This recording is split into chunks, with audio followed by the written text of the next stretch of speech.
Now, I know that there's been a lot of people that have been waiting for me to do a full review on this Akaso Brave 7, and I've waited a while, and I'm going to get into why I waited and actually what my full review and full thoughts are on this action camera. And that is coming right up.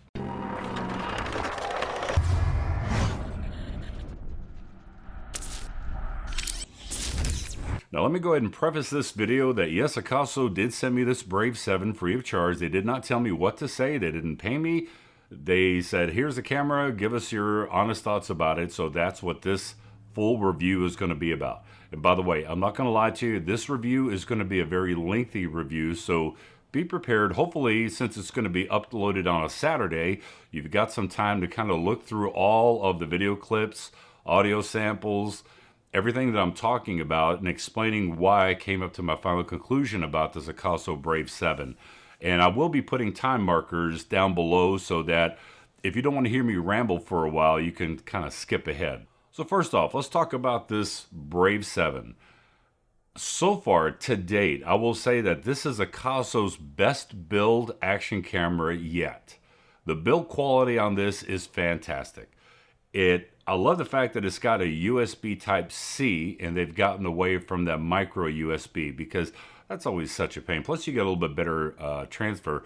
I like the fact that the Brave 7 has the ability to accept an external microphone, which is a good thing because the Brave 7 LE, and by the way, for those of you that don't know, you may be going, well, there's the Brave 7 LE, the Brave 7, what's the deal? The LE was the launch edition of their waterproof camera. This is the official polished version of the Brave 7. So why is it taking me so long to kind of finish up and do a final review on this and wait for almost 5 weeks since I've had this and been using it and been in constant contact with Akaso regarding some of the issues that I ran across with this camera? Well, I wanted to give them every opportunity. And for those of you that have been following this channel for any length of time, you know that I like to give a company an opportunity to rectify an issue, especially if it's something that I come across and they send me an early model of something. I like to give them an opportunity to fix whatever the issue is, which is exactly what I did with Akaso. So I reached out to Akaso. They wanted me to send them some of the sample audio clips of what I was capturing out of the camera. So I sent it to Akaso. They sent it to I sent it to my rep. She sent it to their engineers. The engineers said, I have a faulty camera. So you guys may remember in one of the video comments on the previous videos of the Brave 7, I had made a comment that Akaso has said that this one is a faulty camera. They're going to send me another one that is working. So some time elapses. They tell me it's going to be, early to mid-April before that they can actually do it. So then I get a response from them saying that after further investigation and talking with the engineers that there is a hardware fault with this camera. Hardware, i.e. what the deal is, what's going on with the audio.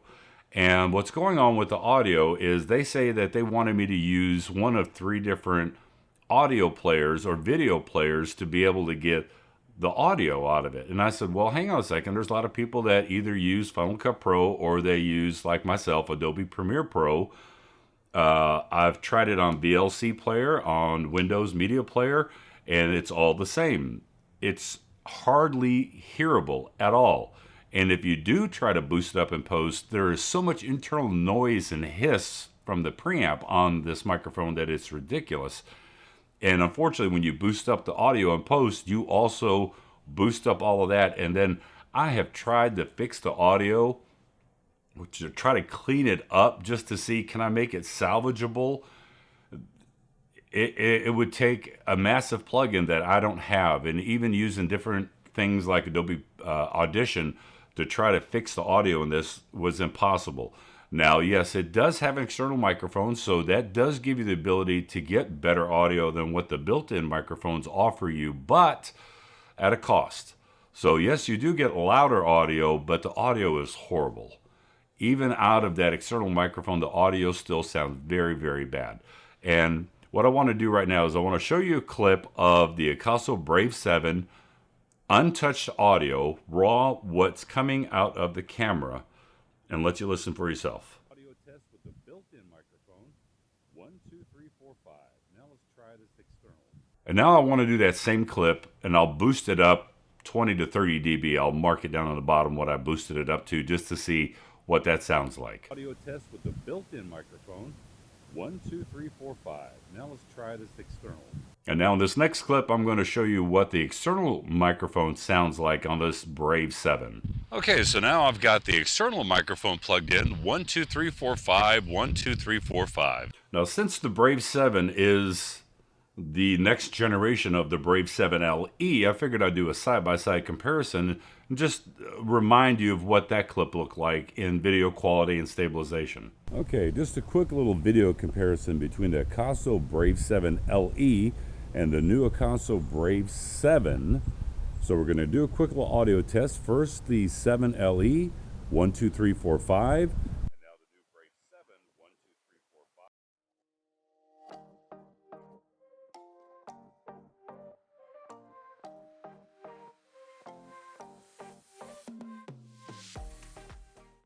Now keep in mind, I am not trying to bang on this camera hard or on Akaso for this Brave 7. I am not trying to do that at all because there are a lot of good pros about this, and I'll get into what the pros are, but there's some outstanding cons too, and that's being the audio.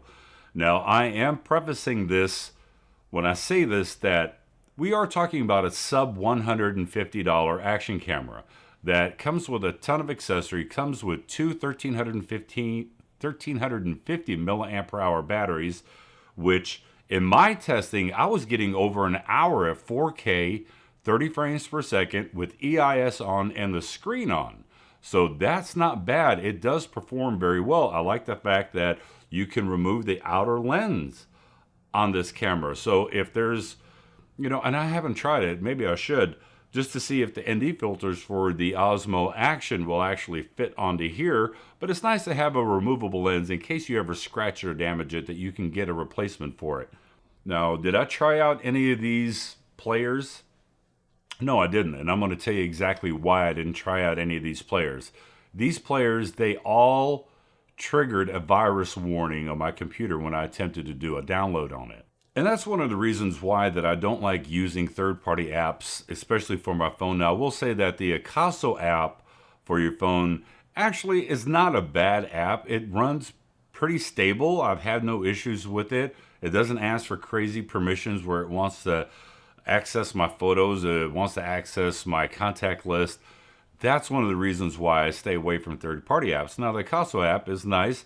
Also, if there's a firmware available, it'll be in the app first so that you have an opportunity to download the firmware and upgrade the camera. The image quality that comes out of the Brave 7, I think is very nice at 4K. 2.7K, not bad. 1080p is 1080p, although I will say that there's been a lot of action camera companies that boast about 4K, but when it comes to their 1080p, the 1080p suffers horribly. Now, this camera, I did shoot a little bit of 1080p at 120 frames per second, as you can see here, and it's definitely nothing to write home about. It does offer it, but like I said, the image quality is just not really there. So let's talk about some of the pros and some of the cons, and I'm going to wrap this thing up because, I wanted to give Akaso the opportunity to rectify this, and I was really excited when they first said, the engineer said I have a faulty unit, because I just assumed maybe it's that little membrane, because they put a little plastic skin membrane over the microphone capsule to keep the camera waterproof so that water does not come in past that membrane and into the camera, which would obviously cause catastrophe. And I was thinking, well, maybe it's just that the membrane is very thin. And now I look back and I go, well, the Brave 7 LE doesn't have very good audio.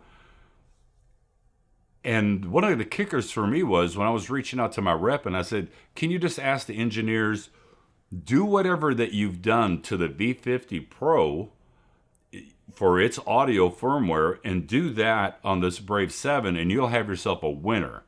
Even with the membrane, even though it may be a little bit more muffled, but Akaso V50 Pro has got very, very good audio straight out of camera, considering that it's a budget action camera. I mean, it's not a Hero 9 type of audio quality, but it's still better than what the 7 is, the 7LE, and definitely this Brave 7. When you use an action camera, majority of the time, yes, you won't be using a lot of audio. So if you got it strapped onto yourself and you're skiing in the mountains, you're going to be doing a soundtrack over it, or you're going to be doing some narration over it, and you're not going to use that wind noise hitting the speaker or hitting the microphone. But there's also times that if you want to use an action camera as a vlogging camera, and this is my Hero 9 in my little vlogging setup with this media mod, because the audio pops horribly. Somebody on the GoPro forums have put up Go Pop instead of GoPro, and that's very true about the 9. This is my GoPro Hero 8 vlogging setup. I took some foam lavalier covers and I cut them up and actually just glued it over the media mod so that I would get a little bit better wind resistance out of it, and instead of having to try to mangle up a dead cat and put that over the top of it. But the reason I bring up the whole vlogging thing is there's a lot of people that want to be able to vlog with an action camera. And an action camera, think about it. You don't have to grab a big DSLR or your mirrorless camera, or like the Sony ZV-1, great camera, but an action camera. Look how small this guy is. You can stick this in your pocket, stick it in your bag, and you're good to go. You just want to be able to get not surround sound 5.1 Dolby type of sound, but you want to be able to get at least decent audio that you can try to fix and post and clean up a little bit. And with this Akaso Brave 7, your only alternative is to get a lapel microphone and an external recorder and sync up your audio in post and use that audio if you're trying to vlog with this camera. Otherwise, if you're trying to use the external microphone with this camera, the quality of the audio that comes out of that microphone, it's just very bad. And when Akaso says that there's a hardware issue, I don't know if it's the microphone, the preamp, or what the deal is. When they tell me that these other players will actually play the audio, it makes me concerned that are you using some format of audio that's only good? And one of the companies on this software that they wanted me to download is a Korean company. Nothing against Koreans, but I was like, why in the world would you build an audio platform format around something that is not worldwide, that is not usable for Adobe Premiere Pro or Final Cut Pro or even Windows Media Player? Why would you build audio around that when you did that with all of your other cameras? So that just left me a little bit confused. Let's get to the meat and potatoes of this. So I'm going to tell you about the pros and the cons of this Akaso Brave 7 and why I think there may be a different alternative for you. So the pros on this one, it's got nice 4K image quality. It's got improved image stabilization, which the EIS is much improved on this one. But I will say that the Brave 6 Plus has very good EIS on that one, and it's got very good image quality as well. And I don't know why it's not available anymore. It says sold out on Amazon. It's not available on Akaso's website. I don't know if they just abandoned that one totally, but anyway, back to this one. This one has the removable lens. Like I said, is very, very useful, especially if you crack or scratch the lens, or if you want to use ND filters possibly in the future. This camera can be used as a dash camera, so if you set it in dash camera mode, it will turn on and automatically start recording as soon as you start up the car and power is brought into the camera. And as soon as you turn off the car and power is discontinued, it automatically closes out that file and turns off. Inside the box, there's tons of accessories. So a lot of stuff that comes with this camera. It has a USB Type-C, which is very nice because USB Type-C has been kind of the standard with a lot of the better quality cameras since 2019, 2018. So it's nice to see that they got on board with that. Touchscreen. The touchscreen on the Brave 7 is super responsive, nice layout, nice feature set. It doesn't have as many features as a GoPro Hero 9, but I will say that the touchscreen is much more responsive than the Hero 9. Just with very light touch and swipes, you can really navigate the menu system very easily. Now let's get to the cons. Audio, audio, audio. The audio on this camera is terrible. I know I've made a big stink about this whole video, but the audio on this, unfortunately, is just, it's the worst audio that I've heard out of any Akaso action camera. And I have reviewed every single action camera that Akaso's made. I've even done their dash cameras. I've even done their mirrored dash cameras. I've done their gloves. I've done their vest. You need audio with an action camera. For 150 bucks, the Brave 7, or get the Osmo Action, which is my recommendation, because you can find the Osmo Action for $182 to $199. So basically for $49 more, you can get the Osmo Action, which is an unbelievable, phenomenal, built like a tank beast of a camera. You know how many issues I've had out of this Osmo Action? This entire time I've had it, the last couple of years? None. I've had no issues with it. I had issues with the audio adapter. DJI sent me a faulty audio adapter. You may remember that. It's been a great camera. Rocksteady, input stabilization, hard pressed to beat the Rocksteady on this, especially for the price point. Even when you're talking about the GoPro Hero 9, and yes, it's got great stabilization, this is not that far off. And I know I've got one viewer out there, I believe his YouTube channel name is Truth Seeker, and he's been asking a lot about the Osmo Action 2. When's it going to come out? When's it going to come out? The rumors that I've heard from somebody I know at DJI said that they're going to remove the Osmo portion off of the Action, and it may be just the DJI Action 2. I don't know.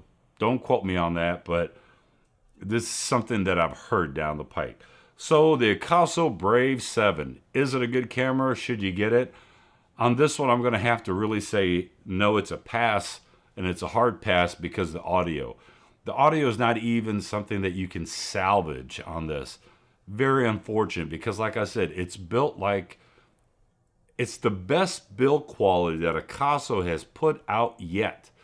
So when they put on their website that this is their best camera, this is their best build camera. It's got some of the best stabilization. It's got a great touchscreen on the back. Just the audio's faulty. I don't know what the deal is. I don't know if they're getting microphones from a different supplier, if the preamp on the board that they're using is from a different supplier that they cheaped out on. I have no idea. But that is my full review of this Akaso Brave 7. Unfortunately, I wish I could recommend it. I really do, because I do like Akaso for the fact that they are a budget-minded company for a lot of us out there that are looking for an alternative. But sometimes you get what you pay for. And if it's between $150 or $199 for the Osmo Action, go for the Osmo Action. I'm very sorry, Akaso. We gave it every opportunity. I know that you guys are unable to fix this and address it in a firmware fix. Very unfortunate, but this one is definitely going to have to be 2 thumbs down on this Akaso Brave 7. And as always, I've got to be honest with you. There's people out there that look at reviews, and there's some review channels that, oh, everything is great, everything's fantastic, you should buy it. Oh, forget about this little small problem, just buy it. I can't say that. I mean, audio is a big deal. And we all know that action cameras suck when it comes to audio overall with the built-in microphones, but you have to have some type of usable audio.